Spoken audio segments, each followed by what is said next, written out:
I'm holding a United States coin in my hand. This coin is legal tender and can be used at any retail establishment in the United States. And I'm sure if you were to use it, the retailer would be happy to take it. This coin has a face value of $50, which is why the retailer would be happy to take it, because the intrinsic value of the coin is far greater. See, this is 1 ounce of solid gold, which makes the intrinsic value somewhere around 600 times the face value. We tend to look at people much like we look at coins. They have a face value and they have an intrinsic value. We look at their face value in the context of their weaknesses. But their intrinsic value can be far, far greater than the face value that we see in a weakness. A coin also has 2 sides, the heads and the tails. We're all aware of that.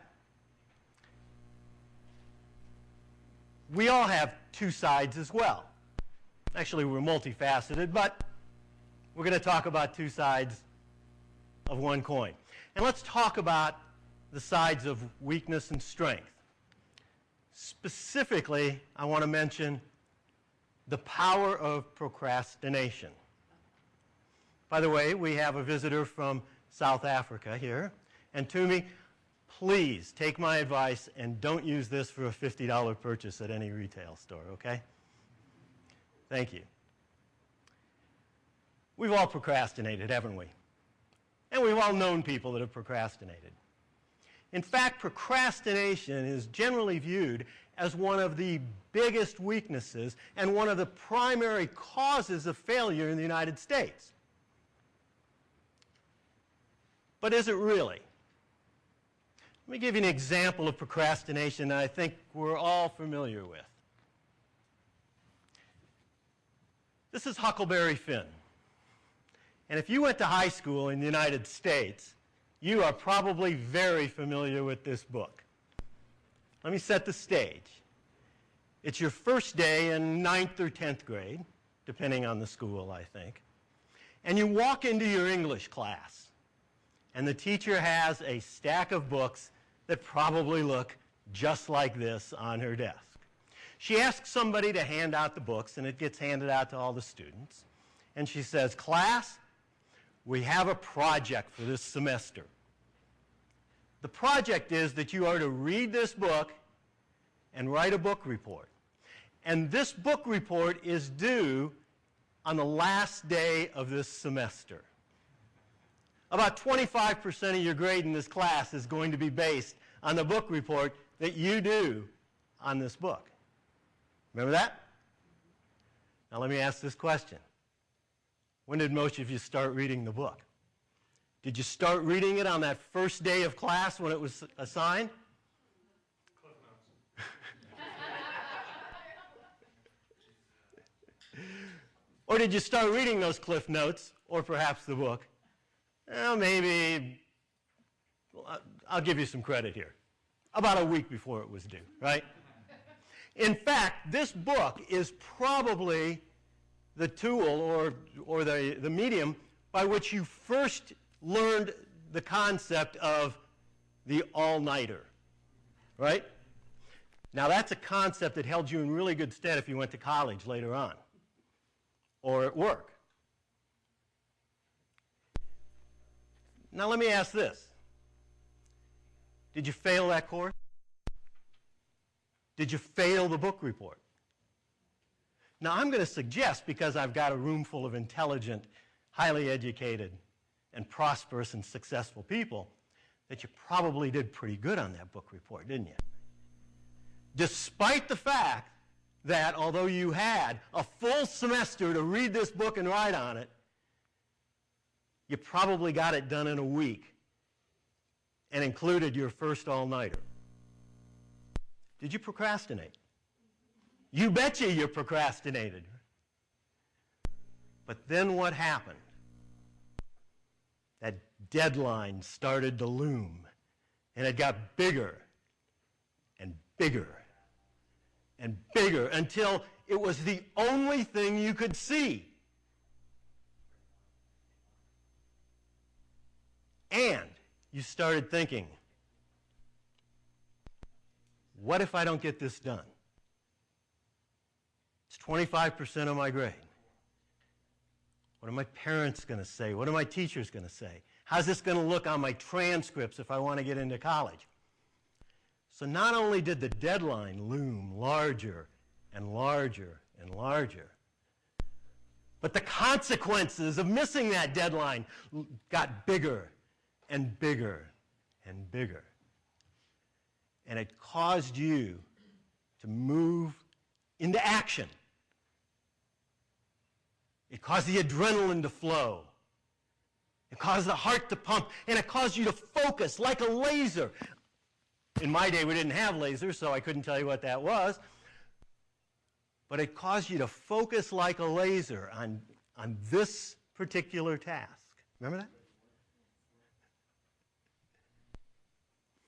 What you tapped into was not just the power of procrastination, but the power of necessity thinking. Now, really, there's two kinds of people when it comes to goal planning or dreaming or success. There's the possibility thinkers. Those are the people who can see out into the future, who have a great vision of where they want to take their lives or their businesses, where they want to be, and they can put together these plans, these long-range plans that, that allow them to do one thing and then the next and the next, all working toward this great vision. And most of the books about motivation or success or possibilities are written for those people, those possibility thinkers. And I hate those people. Because I'm like you when it comes to Huckleberry Finn. I'm one of them necessity thinkers. I'm one of those people who, although I may have a great vision of life, I can see way out. What happens is life gets in my way. Life overcomes my vision. And I spend my time trying to avoid the consequences of inaction rather than reap the rewards of action. Now, let me make clear, when I talk about the power of procrastination, I'm not talking about sloth. Sloth is no action toward no end. And a person who is inflicted with sloth has a face value of about this coin when it comes to business or success. This is a 25-cent piece, a quarter. And in fact, the intrinsic value of this coin happens to be less than the 25 cents. So I'm not talking about that, okay? I'm talking to achievers in the audience.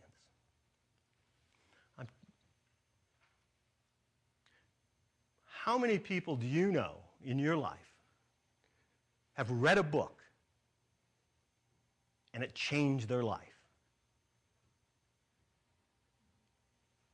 Like I say, we've got an incredibly successful group of people here. But of all the thousands of people you know, I'll bet you can count on one or two hands those people that have experienced that phenomenon. And that's because the books are all written for possibility thinkers, aren't they? Studies have shown that upwards of 80% of the population, and I think it's more, but 80% of the nation are necessity thinkers, which means that we are more driven to avoid consequence than to gain reward. Now, I don't mean to just leave you hanging with this dire news, because it's really good news. If we can understand our propensity for necessity thinking and use that by making goals that are short-term, that have immediate, looming deadlines, and understand the grave consequences if we fail to achieve those, then we can succeed at a very high level. And being a necessity thinker is a God-given gift. So if you find yourself wondering why all of these people who have these great visions are able to succeed, but not me, perhaps you ought to tap into that God-given gift of being a necessity thinker. I want to close with a quote from Jonathan Swift. Although men are accused of not knowing their own weakness, yet perhaps few know their own strength. It is in men as in soils where sometimes there is a vein of gold which the owner knows not of. Is your vein of gold that of possibility or necessity? Doesn't matter. Mine them both, they'll make you rich.